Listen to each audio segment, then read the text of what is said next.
ธุสาธุสาธุบัดนี้เป็นครั้งที่58ตรงกับวันที่6เดือน1พศ2569ที่ข้าพเจ้านายอัครชัยทาสีรหัส083ขอเปล่งวาจาสายพระมนต์ถวายเป็นพุทธบูชาธรรมบูชาสังฆบูชาและอาจารยบูชาแด่องค์พระคำยุติเทระเจ้า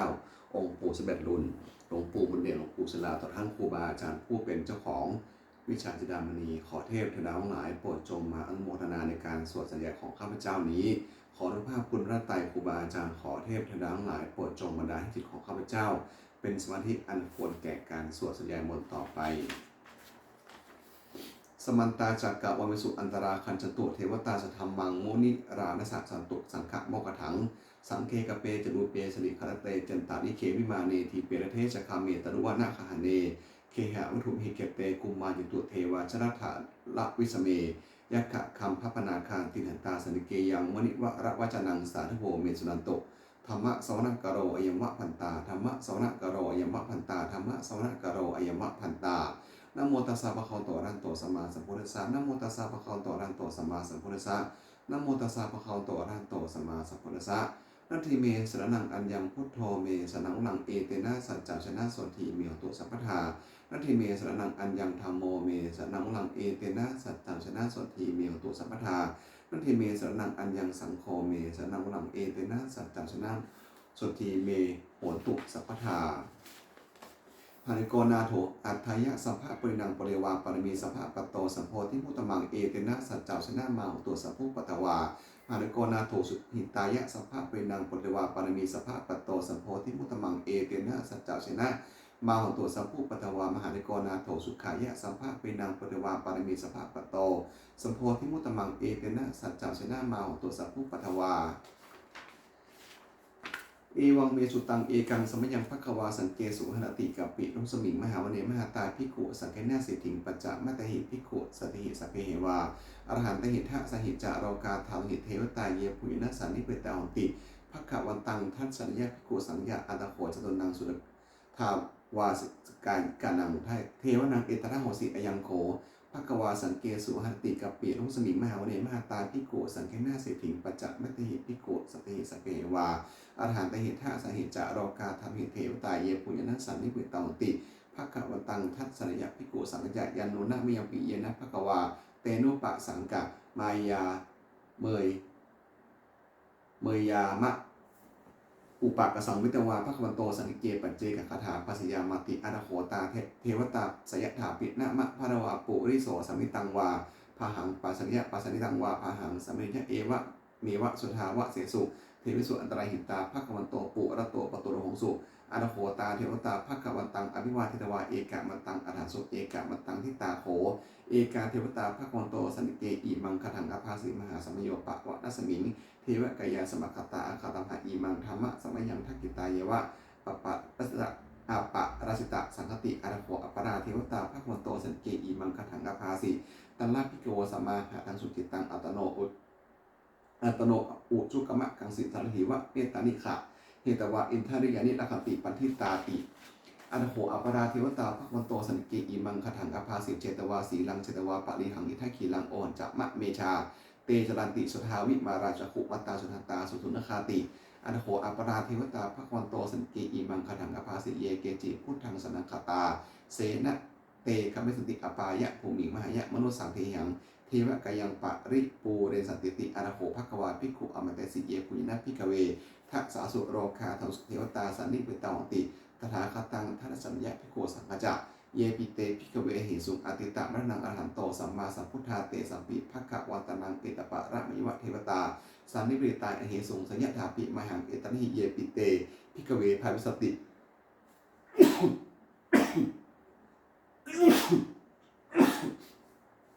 อนาคตมรณังอรหันโตสัมมาสัมพุทธาเตสัมปิภควันตนังเอตปะระมิวะเทวตาสันนิปิตาภาวิสติสัญญาถาปิมหังเอตนิอาทิเกสมิพิกเวเทวะกยานังนามามิกิตะเกสมิพิกเวเทวะกยานังนามามิทายเกสมิพิกเวเทวะกยานังนามามิตังสุนัทะสารุกังมานะสิโรทะภาสิสามิติเอวังพาเตติโขภิกขุภควันโตปัจจโสสุภควาเอตถะโอจะ สีโลกัมมนุกัสมิยะถากุมมาตถาสิตาเยสิตาสนิคัมพลังหิตตาสมาหิตาปูถูสีหวะสันนินาโรมะหะโรมะหังสาพิสามพโนโอทาตมณะสาสุทาวิปัสสนามะอวิลาพินโยปัจจจเตยวาวะเนกับปิรวัตเวตาโตอมตะหิสถาสาวเกสาสเนเตเทวกัญญาพิตาเตวิชาทะพิกโวเตจะตปะมังกรงสุตวะพุทธสานังเนสัมปโตระหุญญานังมนุษสามนุษสาณมัทสะณทัสนังอเปเกสตะมณภูสหัสังอัฏฐสันตลิงสตังเอเกสหัสานังมนุสาณมัทสุงอเปเกนันตะมณภูทิสาสัพพาพุตตาหงตัจจะสัพพังพิญญะภาวะคิตวนะจักขุมาตะโตอมตะยิสถาสาวเกสาสเนเตเทวกายาพิกตาเตวิชาทาพิกโวเยโวหังคิตะอิสมิขิราหิอนุปุปโสสตะสหัสาวะยะขาภูมากับปีละวัฏวาอินทิมโตชุติมโตวัตตมโตยะสัยโนโมทัมมนาพิกโมพิกุนังสามิติกุนังจะสาสาเหตุมวตายะขานาตวิโนอินทิมโตชุติมโตวัตตมโตยะสัยโนโมทัมมนาพิกโมพิกุนังสามิติกุนังสตายคีราติสหัสายะขานานตวิโนอินทิมโตชุติมโตวัตตมโตยะสัยโนโมทัมมนาพิกโมพิกุนังสามิติกุนังอิเตเตโสภาสาสายักขานาตวิโนอินทิมันโตชิติมันโตวัตตมันโตยะใส่โนวัฏมนาพิกโมพิกนังสามิติกุนังเวสามิตาปัจจจตายะขานาตวิโนอินทิมันโตชิติมันโตวัตตมันโตยะใส่โนวัฏมนาพิกโมพิกนังสามิติกุนังกุมวิโรสกายโกเวปุตสานิเวสนังวินพินโยนังสตะสหัสังยักขานังปะอิรูปสติกุมวิโรสกายโกโสปะคะสามิติกุนังปุริมาจาทิสังราชาทัตตาโถปะสาติคำพัฒนาอธิปติมหาราชายะไถโสปุตตาปิดสภาโวอินทมนามหาพลาอินทิมโตสติมโตวัตตมโตยะสิโนวัฒมนาพิกมุพิกุนังสามิติกุนังทักขิณจักที่สังราชาวิรุมโหตัปปะสาสติกุมพัฒนาอธิปติมหาราชายะไถโสปุตตาปิดสภาโวอินทมนามหาพลาอินทิมโตชุติมโตวัตตมโตยะสิโนวัฒมนาพิกมุพิกุนังสามิติกุนังปัจฉิมัจจะที่สังราชาวิรุปโหปัสสาตินักขัตังอธิปติมหาราชายะไถโสปุตตาปิสาภโวอินทมนามหาปลาอินทิมโตชุติมโตวัตตัมโตยะสัยโนโมทัมนาพิกมงพิกนังสามติวนังอุตตะนันจาที่สังราชากุเวโรตัปปะสาติยะคตังอธิปติมหาราชายะไถโสปุตตาปิสาภโวอินทมนามหาปลาอินทิมโตชุติมโตวัตตัมโตยะสัยโนโมทัมนาพิกมงพิกนังสามติวนังปุริมาทิสังทัตตะโถทักขิณนะวิรุปโกปัจฉิมนะวิรุปโขกุเวโรอุตตราทิสังจัตตโรเตมหาชาสมันตาจตุโรทิสาทันรัมนาทันสูงวันเนกับเปียวัฒเวเตสังมยาวนาสาอาโคจันทิกาสถามายากุเกนถุเวเกนถุวิภูจะวิพุโตสหะจันทโนกามะเสโถจะกินนุมัถุนิมัถุจะปัตโทโอปมโยจะเทวสุโตจมัตตลิจิตตะเสโนจะคัมพโพมัตโพรชาชโนสโพอาคูปจัสิโขเจวะติมพิดูสุเรียวัจสายเอเตจันเดียจราชโนคำพัพพาสหะโรชิพิโมทัมนาพิกมุงพิกนังสาพิติมุนังอาณาภูนภาษานาคาเวสาราสหตัญชการกัมพะราชตาราอาคูปะยาคาสหอิติพิยะมุนาภัตตาถาจักอาคูนาคายะสัสิโนเอรามโนมหานโคโสภคะสามิติมุนังเยนะคะราเจสหสาหติทิพาทิสาปักขิวิสุทธจักขุเวหายะสาเตวนะมัชมะปัตตาจิตนาสุปนาอิติเตสนามังคะพันยตถานะคะราชานมาสิสุปนโตเขมมะกสิพุทโธสันหิวจาหิอุปะวหยันตานาคาสุปนาสนะมะกสุพุทธังชิตาวชิระหะเถนะสมุทถังอจุตาหิตาภตโรวาสะวัสติอินทมโตยะสยโนการกัญจามหัมสมาอสุราธนะเวคสาเวปะจิติสุจิติจักมหานโหนะมุจิสหสัญจะภะลิบุตนังสัพเพเวโรชนะมกาสันนายหิตวาภาลิเสนังราหุทัพทะมุปะขมงสมโยธานิพันเตพิกุนังสามิติกุนังอะโปจะเทวาปัทวีจะเตโชวโยตถาขมงวรุณาวุณาเทวาโสโมจะยะสาสาทหะเมตตากรุณากายิกาอาคูเทวายะสาสิโนเทเสเตสนากายาสัพเพนานาตวิโนอินทิมันโตชุติมันโตวัตตมันโตยะไสโนมัทมนาพิกมุพิกุนังสามิติกุนังเวทูจะเทวาสาลีจะอาสมาจะเทเวยะมาจันทันสุมริจาเทวาจันทะมัคคุปริกิตาสุยันสุปริจาเทวาจุเนมัคคุปริกิตานักขัตตานิปรกิตวะอาคูมานวะลาหกาวะสนังวะสโวสโถสังโฆปะคะปูรินทะโทเทสเตสทากายาสเพนนาตวิโนอินทิมันโตชุติมันโตวัตตมันโตยะไสโนโมทัมมนาพิกมุพิกุนังสามปิวนังอนาคูสหปุเทวาชนะมัคคิสิกขาริวะอนิกาจะโรชาจะปุมมาบุพานิพัสโนวรุณาสหพัมมาจะอาจุตาจะนิสกาสูเลยยะรุจลาอาคูวัสวะเนสิโน เทสเตสนากายาสัพเพนานาตวิโนอินทิมโตสติมโตวัตตมโตยะใส่ลมวัฏมนาพิกมุพิกุนังสามิติงวนังสัมนามหาสัมมนามนุษย์สามนุสุตมาขินคาปุสิกาอาคูมโนปุสิกาอนาคูหโยเทวาเยจะโรหิตวาสโนปาราคามหาปาราคาอาคูเทวายะสัสิโนเทสเตสนากายาสัพเพนานาตวิโนอินทิมโตชุติมโตวัตตมโตยะใส่ลมวัฏมนาพิกมุพิกุนังสามิติงวนังสุกาการุมหาอรุณาอาคูเวขานาสาสหะโอทาตาขหาวโมขาอาคูเทวามิจักขณาสัทธาไมตาหาคาราชามิสกาจะยะสันโนท่านิยังอาคาปัจโนโยทิสาอะพิวัสติเทสเตสนากายาสัพเพนานาตวิโนอินทิมันโตชุติมันโตวัตตมันโตยะใส่โนวัฏมนาพิกมุพิกนังสามติวนังคิมิยาสตายามากันนกายจะยะสันโนสัมพิตการะมะเสถาโชตินามาจาสวานิมานราติโนอาคูอาคูปะระนิมิตาเทสเตสนากายาสัพเพนังตะวิโนอินทิมันโตชุติมันโตวัตตมันโตยะใส่โนโอทัมนาพิกมุพิกนังสามติวนังสันเทเตเทวนิกายาสเพนนานาตวิโนนะมันวะยนะคันจงเยจันเยสันนิสาสหะพระพุทธชาติมัคิรังโอคตินนะมะนาสวังทักขิโมคตรังนาคันจันทะวะอชิตาลิตังสุมามาปรมตโตจะปุตตาอิทิมโตสหสันนังกุมาโรติโสจะโสภะสันติวนังสหสัมภมะโรกนังมหาภมะพิติฐาติอุปปัตโตชุติมันโตพิสมากายโยยะสัสโสเทสนะอิสระอาคูปัจเจกวะสาวัติโนเตสัจจมัชมโตอาคาหาริโตปริวาริโตเตจะสัมเพพิกเตสินเทเรเวสัพพมะเกมรสนาพิกมิปัสสะกัณสะมัทยังเอทะคานาทะมัทธะไรเคนะพัทธะมัทุโวสมิตาปริวาเทละมะโวมุจนะโกจินังอิติตถามหาสโนกันหะสนังอภิเจติปรินาตระมหาจักสารังกตวนะเพรวังยะถาปวุชุโกเมโขทนะยโตสวิโกตถาโสปิจทาวติสัมปุทโธอาเฉวเสตัจจะสัพเพปิยะภวะคิตวนาจักกุมาตะโตอมตยิสถาสาวเกสาสเนเตมรเสนาพิกตาเตวิชาทัพิกโว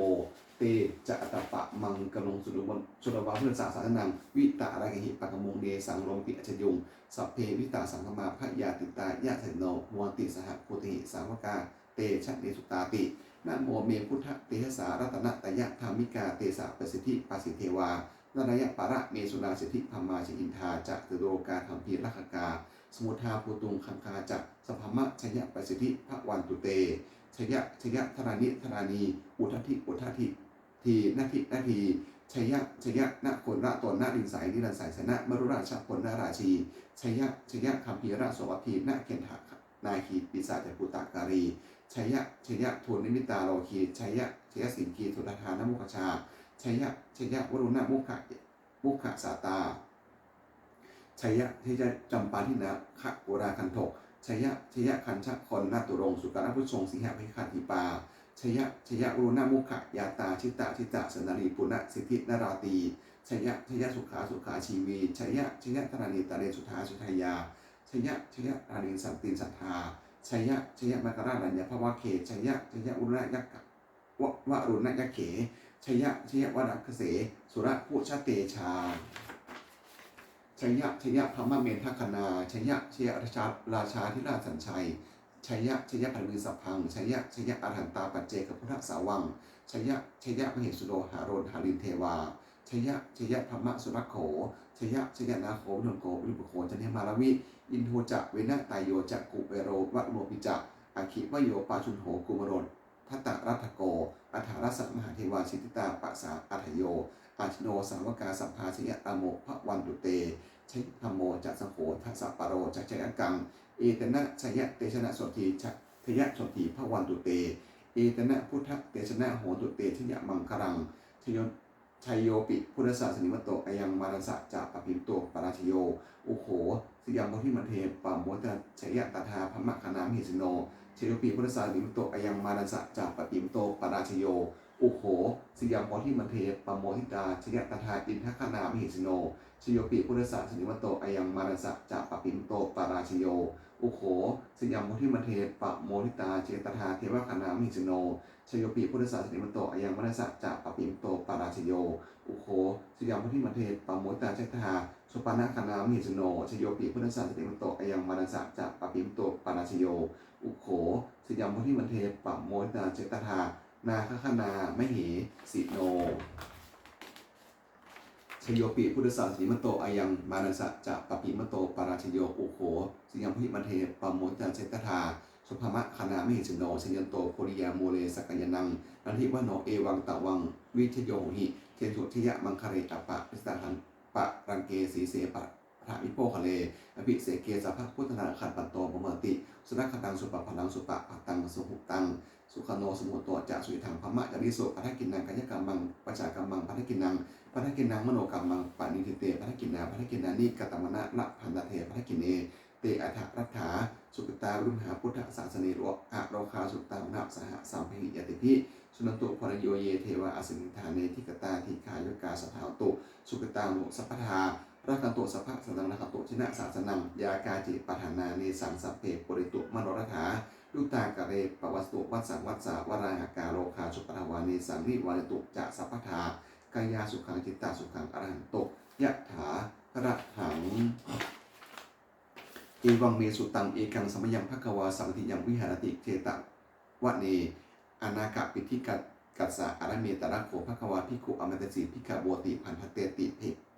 พันเทเตติเตภิกขุภควันโตปจัสสุภควาเอตถะโวจักอุปัทวาภิกขเวตถาคตนังอุปัทวาตถาคตนังทิตาวะสาถาตุธรรมะทิตตาธรรมะนิยมตาสัมเพสังฆนิจติตังตถาคตอภิสัมพุทธมติอภิสัมเมติอภิสัมพุทธมิตวาอภิสัมเมตวาอจิเกเตเทสติปัญญะเปติปัญหะเปติวิภารติวิภาสติอุตนิการติสัมเพสังฆราอนิจจติอุปัทวาภิกขเวตถาคตนังอุปัทวาตถาคตนังทิตาวะสา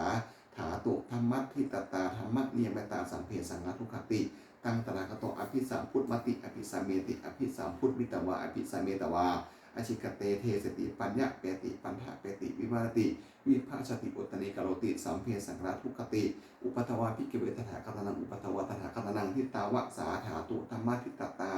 ธรรมะนิยมตาสัมเพธรรมะอนัตตาติตังตถาคตอภิสัมพุทธมติอภิสัมเมติอภิสัมพุทธมิตวาอภิสัมเมตวาอจิกเตเทสติปัญญะเปติปัญหะเปติวิภารติวิภาสติอุตนิการติสัมเพธรรมะอนัตตาติอิทัมมะโวจะภควะอัตตมนาเตภิกขุภควันโตภาสิตังอภินันทุนติอาติตานาวะนานวาคามยะอปติกังเขอนาคตังบุคคลไม่ควรตามคิดถึงสิ่งที่ไม่ได้ด้วยอะไรและไม่พึงระวังสิ่งที่มันไม่ถึงยะถาตีตามหินันตังอุปัญจะอนาคตังสิ่งเป็นอดีตก็ละไปแล้วสิ่งเป็นอนาคตยังมาไม่ถึงปัจจุบันใจโยธรรมังตัทถะวิปัสสติอสังหิรังอสังกุปังตังวิทามะนูบรุหเยผู้ใดเห็นธรรมเกิดขึ้นเฉพาะหน้าในที่นั้นอย่างแจ่มแจ้งไม่งอนแงนไม่ความแข็งควรพ่อควรในกายเช่นนั้นไว้อักเสวกิจจะมานาปังโกชัญญามินังสเวความเพียรในกิจที่ต้องทำวันนี้ใครเล่ารู้ความตายพุ่งหายโนสัมกนันเตนะมหาเสนะมัจจุนาพ่อกายบิเพี้ยนต่อมัจจุนาถซึ่งมีเสนามากย่อมไม่มีแก่สำหรับเราเอวังวิหาริมาตาปิงอหันตะมาตานิตังเวพันเทกรันตติสังโตอจิกเตมุนีผู้สงบกล่าวเรียกผู้มีความเพียรอยู่เช่นนั้นไม่เกียจค้านทั้งกลางวันกลางคืนว่าผู้เป็นอยู่แม้เพียงนาทีเดียวก็น่าชมสัมเพสังขารนิจจาสังขารเรื่องจิตใจและรูปธรรมนามธรรมทั้งหมดสิ้นมันไม่เที่ยงเกิดขึ้นแล้วดับไปไม่ได้หายไปสัมเพสังขารทุกขาสังขารเคลื่อนใจและรูปธรรมนามธรรมทั้งหมดสิ้นมันเป็นทุกข์ทนยากเพราะเกิดขึ้นแล้วแก่เจ็บตายไปสัมเพธรรมานัตตาสิ่งทั้งหลายทั้งปวงทั้งที่เป็นสังขารและมิใช่สังขารทั้งหมดสิ้นไม่ใช่ตัวไม่ใช่ตนไม่ควรถือว่าเรา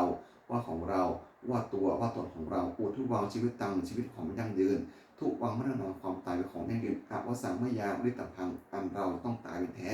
มรณะปาริโยสานังเมชีวิตตังชีวิตของเรามีความตายที่สุดรอบชีวิตตังเมอนิจตังชีวิตของเราเป็นของไม่เที่ยงมรณะเมนิยตังความตายของเราเป็นของเที่ยงวัตตะผลสังเวชอาสังกายโยอาจิดังร่างกายนี้ไม่อยู่นาอาเปตะเยโนขันไปจากวิญญาณชุดโถอันเขาทิ้งเสร็จแล้วอธิสายติจากหลงนอนปะทวิงซึ่งแผ่นดินกาลิงคลังอีวะประดุจดัง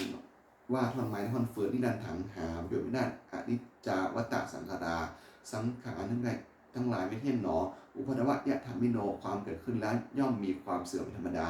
อุปาจิตวานิรุมันติขันเกิดขึ้นแล้วย่อมดับไปเนสังอุปสัมโมสุโขความเข้าไปสงบระงับสังขารทั้งหลายเป็นสุขอย่างยิ่งสัพเพสตาพุทธิจักสัตว์ทั้งหลายทั้งปวงกำลังตายอยู่บริสุทธิ์จากมิสเลที่ตายแล้วและกำลังจะตายตถเวหังวิสมิเราก็จะตายเหมือนกันนัตถิเมอัฏฐสังสโย